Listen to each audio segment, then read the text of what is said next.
आमे प्रत्येक कथारे पचारुचे कि मु केते समय कर्म करी पचारुचे क्या आम भावुचे जेते परिश्रम करिबा सेते अर्थ आमको ही प्राप्ति हब। देखंतु प्रत्येक जीवन रे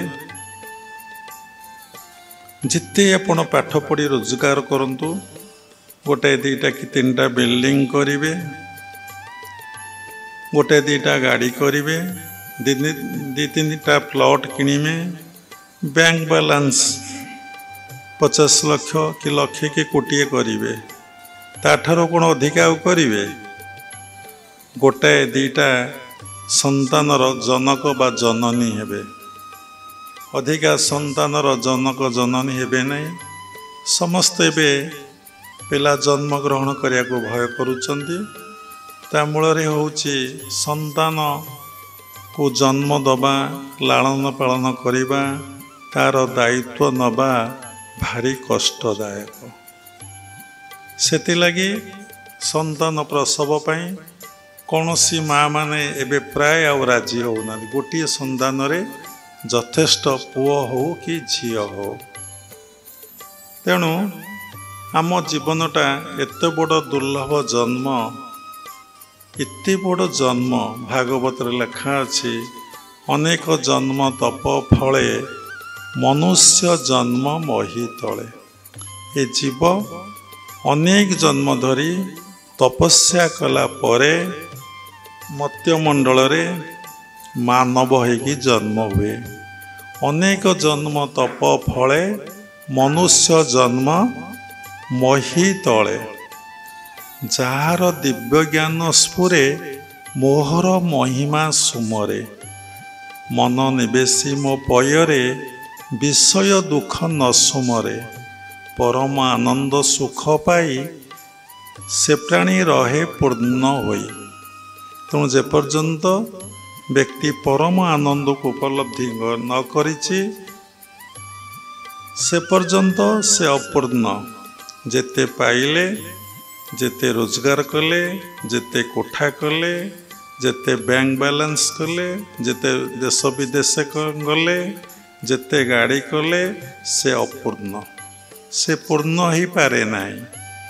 सबुबले व्यक्ति प्रत्येकटी मुहूर्त रे नुआ नुआ नुआ चाहूँच।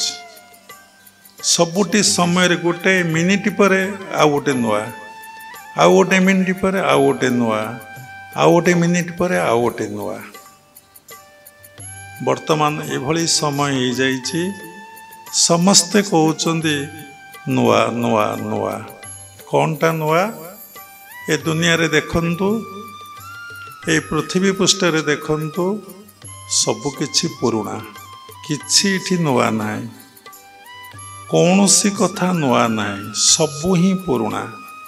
जी जेते प्रवचन दियंतु, जी जेते भगवान को प्रसंग कहंतु, जी जेते शास्त्र कथा कहंतु, जी जिति जहा आलोचना करंतु, सबु किछि पुरुणा। गोटिए कथा होछि नुआ, भगवत दर्शन आउ भगवत उपलब्धि। अनेक थर आपण धरा पृष्ठ को आसचंती एवं जाउचंती। जीवा आसिबार सेमती रोटेशन लगी थब जे पर्यंत आपण से परमात्मा परम ब्रह्म सहित मिलन न होइचंती। आसिबे जिबे, आसिबे जिबे।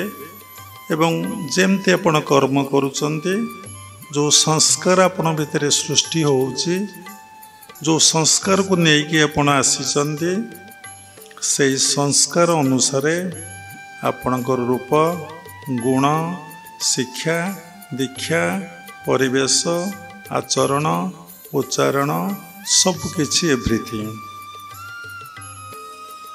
सबकिछि निर्भर करुछि आपणकर जन्म जन्मांतर कर्मफल उपरे। देखंतु आपण निश्चिंत जन्म समस्ते गृहस्थाश्रम अच्छा ସମସ୍ତେ ଜଣେ ଜଣେ ସଂସାରୀ, ସମସ୍ତେ ସଂସାର କରିଛନ୍ତି। ତା ସାଙ୍ଗରେ କିଛି କିଛି ଆଧ୍ୟାତ୍ମିକ ସଂସ୍କାର ଆପଣଙ୍କ ଭିତରେ ଅଛି, କିନ୍ତୁ ତା ବଳବତ୍ତର ନୁହେଁ। ଅଛି କିନ୍ତୁ ଏ ସଂସ୍କାରଟା ଗୃହସ୍ଥ ଆଶ୍ରମର ସଂସ୍କାରଟା ଆପଣ ବଳବତ୍ତର ଥିବାରୁ ସେଇଟା ଆପଣଙ୍କ ଭିତରେ ବିଶେଷ କ୍ରିୟା କରି ଆପଣଙ୍କ ମନ ଉପରେ ଗୋଟେ ବିରାଟ ପ୍ରଭାବ ପକାଉଛି, ଯାହା ଫଳରେ ଆପଣ ଆଧ୍ୟାତ୍ମ ଜଗତର ସଂସ୍କାର ଖୁବ୍ କମ୍ ଥିବାରୁ ତା ମନ ଉପରେ ଖୁବ୍ କମ୍ ପ୍ରଭାବ ପକାଉଛି। ଆପଣ ଯେତେ ଜାଣିଲେ ଈଶ୍ୱର ସତ୍ୟ, ଜଗତ ମିଥ୍ୟା, କି ବ୍ରହ୍ମ ସତ୍ୟ, ଜଗତ ମିଥ୍ୟା, ଆଉ ଗୋଟେ ସତ କ'ଣ? ଗୁରୁମାନେ କହନ୍ତି ଜାତସଇଁ ଧ୍ରୁବ ମୃତ୍ୟୁଂ ଧ୍ରୁବଂ ଜନ୍ମ ମୃତ୍ୟୁଶ୍ଚ। ଭଗବତ ଗୀତାର 2ୟ ଅଧ୍ୟାୟରେ ଲେଖା ଅଛି, ଆପଣ ଜାଣିଲେ ମୁଁ ଜନ୍ମ ହୋଇଛି, ଦିନେ ନିଶ୍ଚୟ ମରିବି, ତାହା ହିଁ ସତ୍ୟ। ନିଶ୍ଚୟ ମରିବି। କିନ୍ତୁ ବଡ଼ ଆଶ୍ଚର୍ଯ୍ୟ କଥା, ଜଣେ ମରିଛି ତା ପାଇଁ ତୁମେ କାନ୍ଦୁଛ। ତୁମେ ଜାଣିପାରୁନ ତୁମର ଦିନେ ଏଇଭଳି ମୃତ୍ୟୁ ହବ, ଏଇଭଳି ଅବସ୍ଥାକୁ ତୁମେ ଆସିବ। ତୁମର ଯଦି ଚେତନା ଥାନ୍ତା ତୁମେ ଅଲଗା ଲୋକ ପାଇଁ କାନ୍ଦନ୍ତ ନାହିଁ। ତୁମେ କ'ଣ ପାଇଁ କାନ୍ଦୁଛ? ନା ତୁମର ଆସକ୍ତି ଅଛି, ତୁମେ ମୋହଗ୍ରସ୍ତ ହୋଇପଡ଼ିଛ, ତୁମ ଭିତରେ ବାସନା ଓ କାମନା ଅଛି, ସେଥିଲାଗି ତୁମେ କାନ୍ଦୁଛ। କିନ୍ତୁ ମୃତ୍ୟୁଟା ସତ୍ୟ, ତା ଦିନେ ଆମକୁ ଗ୍ରାସ କରିବ। ପ୍ରତ୍ୟେକଟି ମୁହୂର୍ତ୍ତରେ ମୁଁ ସେଇ ମୃତ୍ୟୁର ନିକଟସ୍ଥ ହେଇଯାଉଛି ଏବଂ ଦିନେ ମୋର ଏଇଭଳି ଅବସ୍ଥା ଆସିବ। ମୁଁ ଯାହାକୁ ଆପଣାର ବୋଲି ଭାବୁଛି, କେହି କିନ୍ତୁ ମୋର ଆପଣାର ନୁହେଁ। ମୁଁ ଛାଡ଼ିକି ଦିନେ ଯିବି ଏବଂ ଗଲାବେଳେ କାହାକୁ ଡାକିପାରିବି ନାହିଁ, କାହାକୁ ସାଥୀ କରିପାରିବି ନାହିଁ। ମୁଁ ମୋ ଯେଉଁ କର୍ମ ଫଳ ଭୋଗୁଛି ସେଥିରେ ବି କେହି ଟିକିଏ ଅଂଶଗ୍ରହଣ ବି କରିପାରିବେ ନାହିଁ। ଦେଖନ୍ତୁ ଆପଣଙ୍କର ଦେହ ଅସୁସ୍ଥ, ଜାଣ ସ୍ୱାମୀର ଦେହ ଅସୁସ୍ଥ, ଅତି ଅନ୍ତରଙ୍ଗ ସ୍ୱାମୀ ଆଉ ସ୍ତ୍ରୀ ଏ ସଂସାରରେ। ସ୍ତ୍ରୀ ତାର କେବେ ଦେହ ଯନ୍ତ୍ରଣା କଷ୍ଟ ନେଇପାରିବ? ଗୋଟେ କିଡ଼ନୀ ଖରାପ ହେଲା, ଗୋଟେ କିଡ଼ନୀଟେ ଦେଇପାରିବ, ତା ଯନ୍ତ୍ରଣାଟାକୁ ନେଇପାରିବ କି? ତା କଷ୍ଟଟାକୁ ନେଇପାରିବ କି? ଗୋଟେ ଆଖିଟେ ଖରାପ ହେଲା, ଆଖିଟେ ଦେଇପାରିବ, ତା ବ୍ୟାଧିଟାକୁ ନେଇପାରିବ କି? ବ୍ଲଡ଼ ନାହିଁ, ବ୍ଲଡ଼ ଦେଇପାରିବ, ତା ରୋଗଟାକୁ ଭଲ କରିଦେଇପାରିବ କି? କେହି କାହାର କିଛି କରିପାରିବେ ନାହିଁ।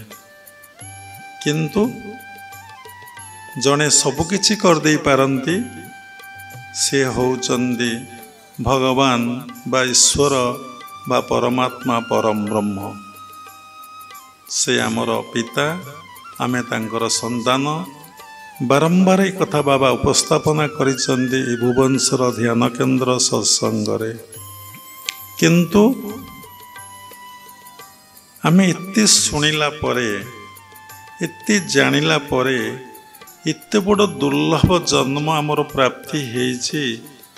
ଏବେ ପୂର୍ବରୁ ଆମେ କହିଲୁ ଅନେକ ଜନ୍ମ ତପ ଫଳେ ମନୁଷ୍ୟ ଜନ୍ମ ମହି ତଳେ। ଅନେକ ଜନ୍ମ ତପସ୍ୟା କଲା ପରେ ଏ ମାନବ ଜନ୍ମ ଜୀବ ଲାଭ କରେ। ଆମେ କେତେ ଜନ୍ମରେ ଯେ କେତେ ପଶୁ ପକ୍ଷୀ ଜୀବ ଆଉ କୀଟ ପତଙ୍ଗ ହୋଇ ଜନ୍ମ ହେଇଛେ, ତାର ହିସାବ ନିକାଶ ନାହିଁ। ଦେଖନ୍ତୁ କେମିତି ପ୍ରମାଣ। ଗୋଟେ ଲୋକଟେ ବେଙ୍ଗ ଭଳି ବୋବଉଛି, ସେଥିରୁ ଆପଣ ଜାଣିବେ ସେ ନିଶ୍ଚିନ୍ତ ବେଙ୍ଗ ଥିଲା। ସେଇ ବେଙ୍ଗର ସଂସ୍କାରଟା କ'ଣ ହେଇଛି ନା ତାରି ଚିତ୍ତରେ ବୃତ୍ତି ଆକାରରେ ରହିଛି। ଗୋଟେ ଲୋକଟେ କୁକୁର ପରି ଭୋଗୁଛି, ସେ ନିଶ୍ଚିନ୍ତ କେଉଁ ଜନ୍ମରେ ଗୋଟେ କୁକୁର ଥିଲା। ଗୋଟେ ପୁରୁଷଟେ स्त्री लोक भलिया अभिनय करुची से निश्चिंत को जन्म रे गोटे स्त्री लोक थिला गोटे लोक सिंह भलिया रड़ी करुची तार सिंह भली मूर्ति को जन्म रे से संस्कारटा ता भितरे थिला तेणु एथरु जना पड़े गोटे लोक ठाकुर को देखिले प्रेयर करुची बसिकी कि अनेक श्लोक आवृत्ति करि पारुची कि गीता भागवत भल भाव पढ़ी पारुची कि भल भाव गीत बोली पारुची भल भाव वाद्यजंत्र को सुंदर भाव बजई पारुची बिना गुरु रे केमिति ना ता भितरे संस्कार थिला से जन्म जन्मांतर से वृत्ति दे से कर्म दे से आसीची मरीची एवं तार संस्कार गुड़िक वृत्ति आकार रे ता भितरे रहिचंती देखंतु आपण माने समस्ते एठी बसिचंती अनेक थर सत्संग शुणुचंती बाबांक ठारू केते कथा आपण शुणिलेनी केते कथा जानिलेनी एठी गप कहानी उपस्थापना करा जाऊ नहीं किंतु आपण एते जानिला परे निज जीवनटा को केबे सजाड़ी देलेनी केबे सजाड़ी पारुना केबे सजाड़ी पारुना देखंतु मनर तीनोटी गुण अच्छी गोटे तामसिक गुण गोटे राजसिक गुण गोटे सात्विक गुण पुणी सात्विक गुणर अतिवाहित कले आमे भगवान को दर्शन आउ अनुभव करिपारिबानी टिके मेंटल पीस मिलिबो टिके शांति मिलिबो आउ टिके शांति मिलिबो आनंद मिलिबो नहीं सुख तो सांसारिक जीवन रे मिले किंतु यही जन्म रे आमको अनेक वर्ष हो गलानी क्या 50 क्या 60 क्या 40 एमती बयस प्राय समस्ते बसिचंदी क्या 70 हेलानी थरे देखंतु सबुति आमे व्यस्त हो पड़ुचे सबुति आमे चिंता करी बसुचे पुओ परीक्षा देला कौन रिजल्ट हम कौन रिजल्ट हम कौन रिजल्ट हम कौन रिजल्ट हम कौन रिजल्ट हम बाया जहाँ रिजल्ट हबार अच्छी ता निश्चिंत फिक्स हो जाइछि पुओ पाठ पढ़ी खातार लिखी एवं तार रिजल्ट ऑलरेडी फिक्स किंतु बाप माँ कौन रिजल्ट हम कौन रिजल्ट हम कौन रिजल्ट हम कौन रिजल्ट हम माने चिंता करी करी आ निद नहीं अनिद्रा रोग धरले एवं औषध खाया पड़लानी राति निद होने से जेते बुझिले गुरुंकर सानिध्य आसिले जेते बुझिले मध्य मन बुझीब ना से कथा को रिपीट करा रिपीट करा रिपीट करा रिपीट करा से कथा मन रे कौन हम ना बारंबार आसीब जीव आसीब जीव आसीब जीव एमती गार्डियन मानकर चली आ गोटे कथा पुअर विभागर हम कि झीर विभागर हम से विषय चलला आलोचना वर्षे 2 वर्ष 3 वर्ष लग चलीगला मैरेज हो पारा नहीं से कर्म आम इते दूर व्यस्त हो पड़े एत दूर विव्रत हो पड़े किति पूजा पाठ किति साधु सन्थ किति कोटी जातक नहीं देखे कि व्यस्त विव्रत को दिन विभागर हम आपण जदि आत्मज्ञान अधिकारी होते निजको भगवान निकट में समर्पण कर दे ताहले आपण भितर ये चिंता केबे आसी न था कौन चिंता आसता ना तार जो दिन विभागर हबार अच्छी से दिन हम जदि आम जाचे ईश्वरंकर बिना निर्देश रे ये सृष्टि रे दुबघास हले नहीं गछर पत्र गछरु पत्र पड़े नहीं जहा किछि हुए तांकरी इच्छारे हुए जदि यही बोध यही ज्ञान आमर थांता ताले आमे व्यस्त हुंते कि चंचल हुंते कि विव्रत हुंते कि